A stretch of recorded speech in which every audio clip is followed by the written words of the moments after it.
I just hope it's quick and clean and not a long drawn out fight. But my biggest, deepest fear is G'day and welcome to this week's segment of Farm Yarns, where we dive behind the audio to find out who inspires our guests, what motivates them, what they would like to debunk, and also what resources they lean on to get the most out of their agri-business. So let's get down to it. Farm Yarns. This is the only farm yarn that we've actually done an intro for, but Bradley Millsteed had the pleasure of talking with him on this farm yarn, and he really opened up and let things roll and really showed his passions and how much love for his family he has and what's so important to him, what he holds close and dear to him. May be very similar to what you do for yourself out there, but a good reflection in this episode, and it was pretty hard to hold ourselves back from that. But Brad, we appreciate it, mate, and I think a lot of listeners out there will appreciate this farm yarn, so let's let it roll. All right, Brad, well, we had you on earlier on in the week speaking about some pretty important messages about blokes talking up, making sure that they're okay themselves, but also their mates, and maybe even being able to identify that. But for this segment, we'll be having another farm yarn. That was a pretty good farm yarn before as well. But Funds Vice Farm Yarns, where we dive into the person more so behind the audio. So people love to find out who Brad was, what's he do, who inspires him, and why he does it. So welcome to Farm Yarns. Well, thank you for having me back, and I'm looking forward to this. This is good. Yeah, it was a different piece of content, breaks it up as well, and just connects people to the person that's come on the podcast anyway.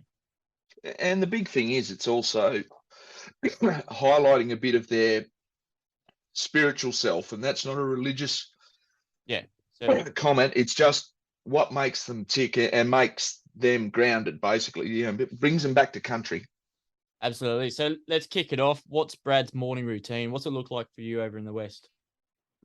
I wish I could say I get up and go for a bike ride and feel very fit and healthy. Unfortunately, it's not. So my morning routine's normally get up, make a cup of tea, go and have my morning constitutional, and then come back, and that's the time that I'll connect with social media. Yep. I'll scroll through my Twitter and Insta and engage if I need to engage, and if not, then just have a browse. But that's my morning routine. And at breakfast, I'm always a breakfast person. I was, and I sort of tended back off it. Now I'm getting back into it. Need to do it more. But are you an alarm person, or you just get up organically? No, I don't need an alarm. Even when we're full sort with the truck and that sort of thing, or whatever I'm doing, if I need to be up at 4, I just go to bed knowing I've got to be awake at 3:30 or 4. Knowing I've got to be up at 4, and no, I'll wake up at 3:30. So no, I'm fortunate that way. That said, it does get a little bit testing during holidays and breaks that you're still awake early. But then again, on breaks, I'm a big fan of the nana nap as well. So I'm not adverse to going and having a lay down in the afternoon if I need to. That's a bloody good body clock you've got on yourself. It has been handy, I will say that. So very, very glad I don't need to rely on an alarm. Absolutely. And in 60 seconds, what's your first memory you've had on farm?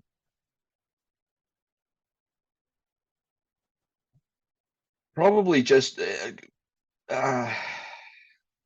getting my first motorbike, my first mini bike, and being able to cruise around independently around the farm with that would be one of my first and most memorable memories, I think. And just going out with Dad on the tractor and thinking you're helping, but you're not really. You're just in the road. But just learning it that way. Just time spent with Dad in the tractor. Yep, 2 good memories there. And for yourself, who's been your most influential person in your life?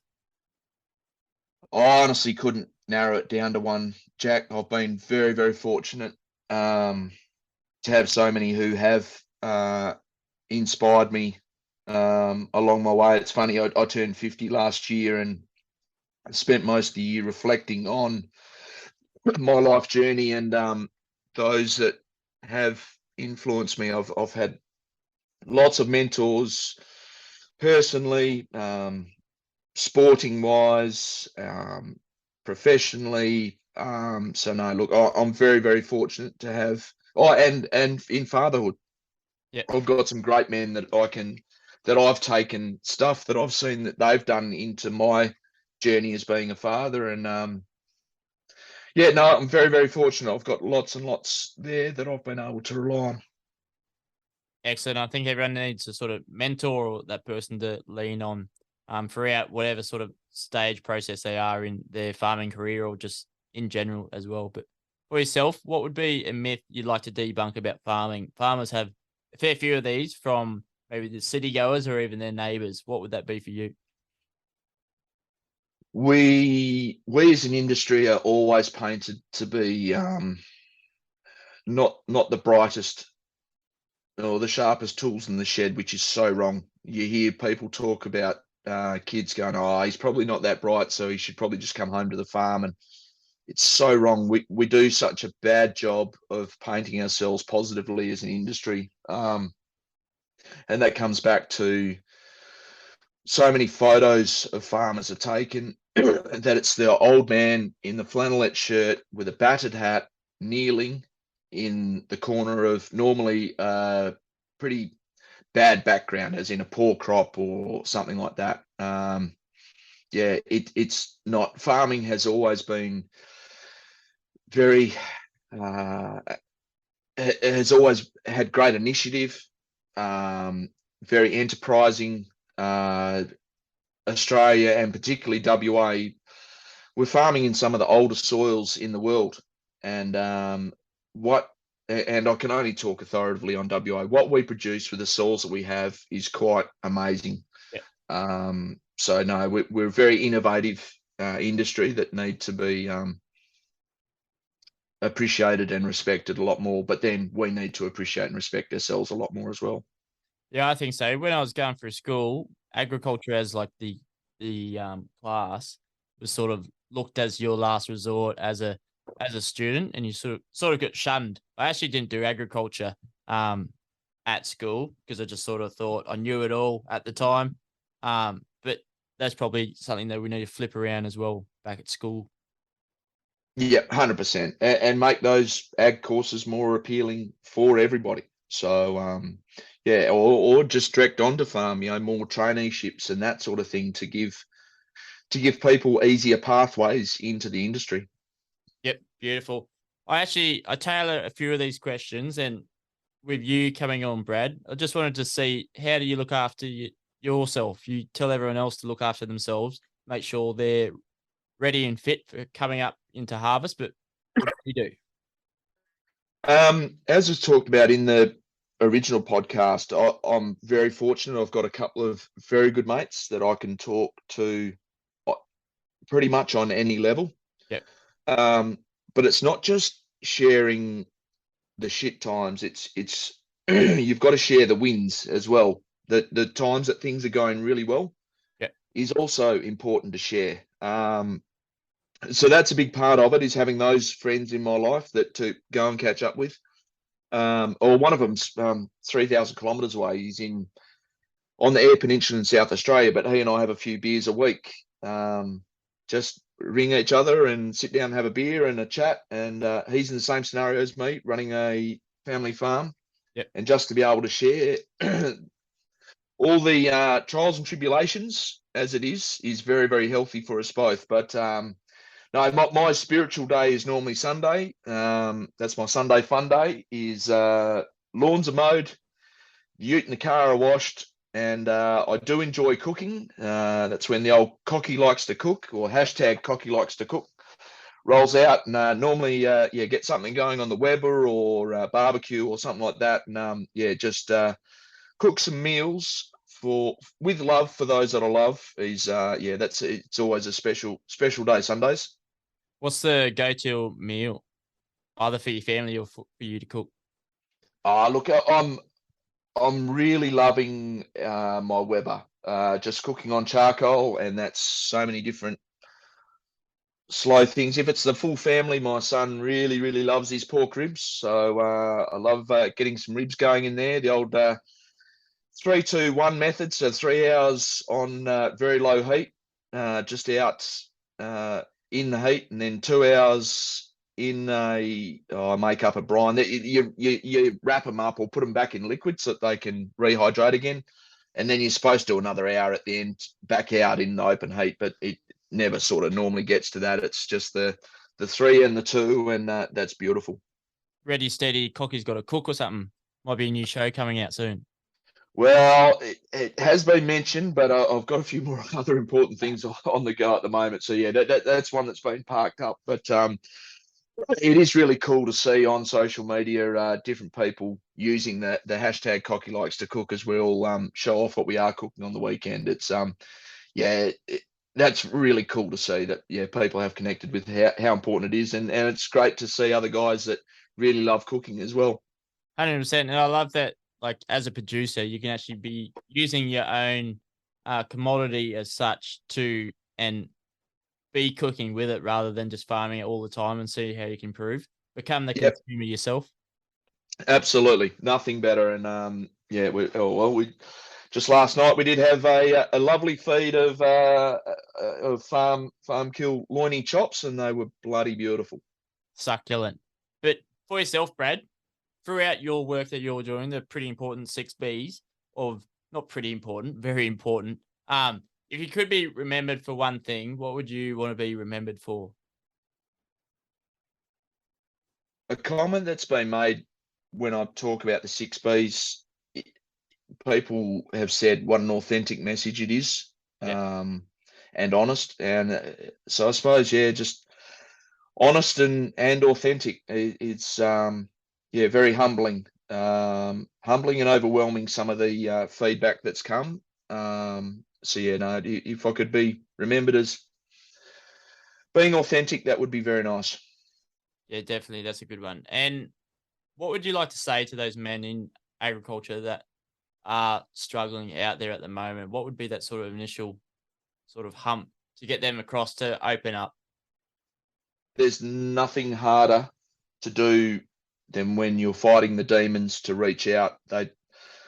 The demons like solitude, they like silence, they love alcohol, and they love darkness, and they don't like you talking to other people. When the fight's on, there's nothing harder to do than reach out. So maybe it's find those 2 good mates that you can talk to before it happens. It's a lot like a paddock that gets overstocked. It starts to blow away. It starts to erode. If you can just keep letting little bits go rather than letting it build up, it'll be a lot better. So look, the struggle's real. It's bloody real, and affects a lot of people. So just try and find the time to find those couple of good mates that you can connect to, that you can talk to, and your world will be a better place. Just take some time for yourself. Yeah, certainly. That's a good one. And for yourself, what would be your deepest fear? Always used to say dying. Yeah. Death scared me shitless, but it's funny as you age and I've buried a lot of people. Grief's a horrible emotion, but I'm probably more at ease with that now. I know it's the one certainty in life, and it's nothing. It's not going to affect me when it happens. I just hope it's quick and clean and not a long drawn out fight. But my biggest, deepest fear is my son illness. Yeah.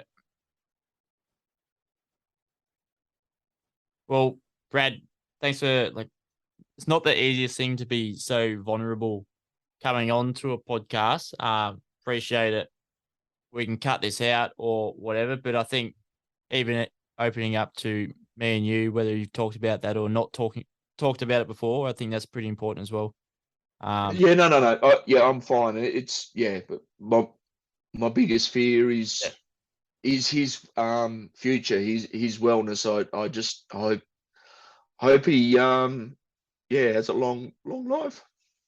Yeah, that's beautiful, mate. And well, he's got a good dad to guide him through, so that's going to be a good one. Yep. But for ourselves, how do you think we can be better farmers, both productivity wise and actually improving our own health, and then leading that into our sort of business goals? How does that work out for you? I think, and it's something we've always been really good at, is looking over the fence, Yeah. is just being prepared to share where we are professionally, what we're doing well.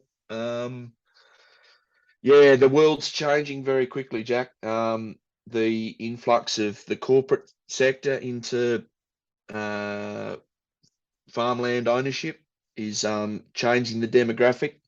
Yeah. I suppose that what we just have to keep doing is keep stepping back, putting everything into perspective, keep that big picture into perspective, and then finding a path forward. So it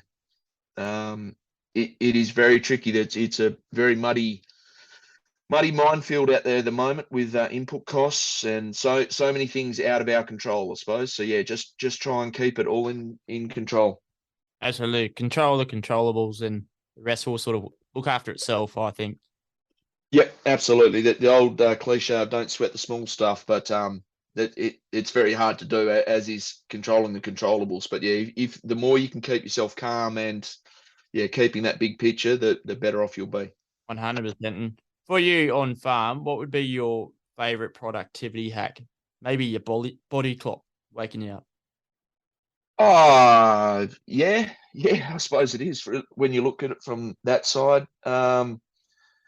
Obviously, I've farmed with the introduction of auto steer and GPS into the system.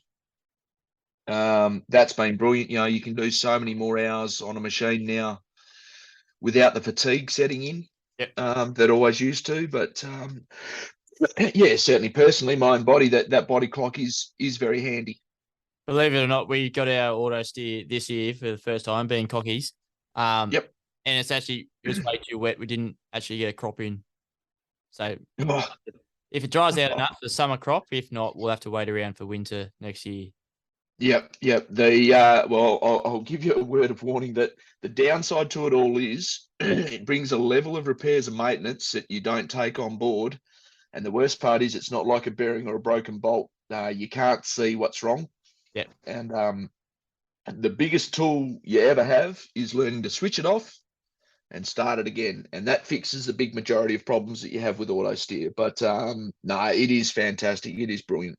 Yeah, no, good to know. And bit of a tongue twister to round this conversation off.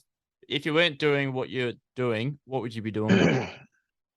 Well, I get asked this a bit, and I reckon I can give you a great big long list of stuff I wouldn't do.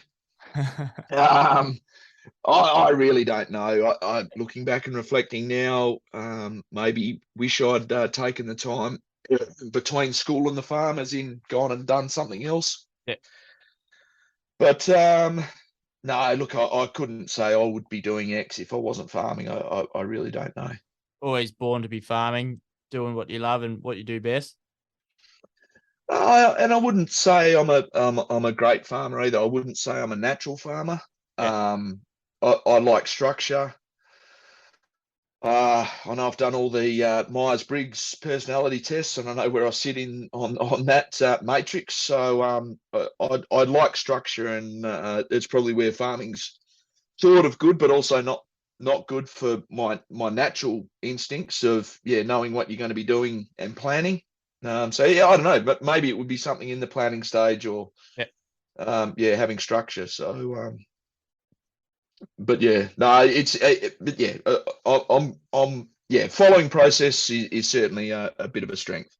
Absolutely. And what sort of are you a book reader, bookworm at all? Not really, no. If I do, it's generally a sporting biography or autobiography. Specky McGee. Sorry. Specky McGee.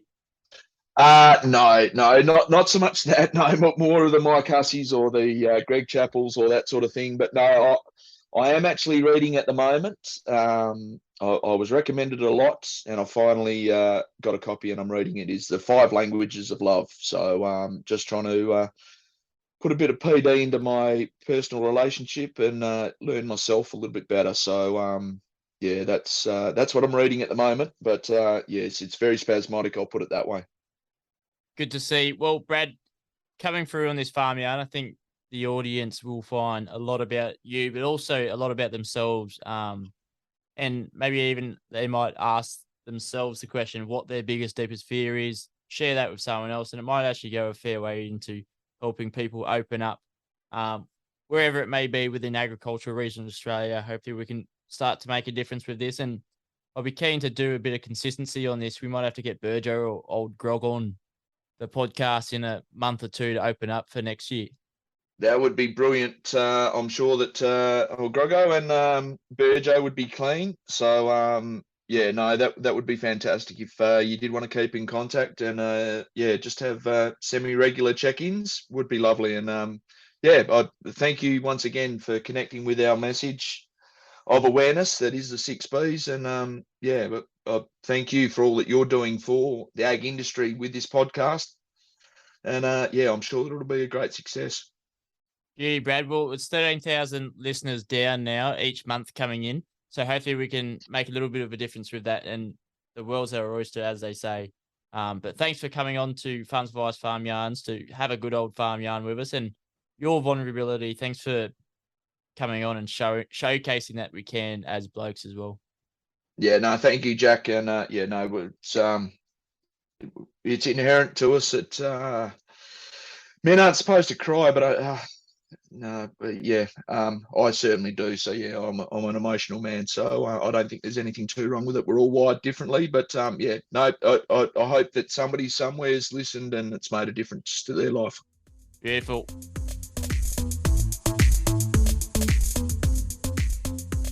This is a very worthy cause, so we cut out our own outro and we'll add it in. So go to 6bs.com.au to find out more about the cause, how you may be able to actually run your own 6BS. And if you're in the Central West, let me know and we might be able to kick off our own one to see how we're all going, us blokes, and check in with ourselves, our mates, our neighbours, our dads, our uncles, our cousins, whatever it may be.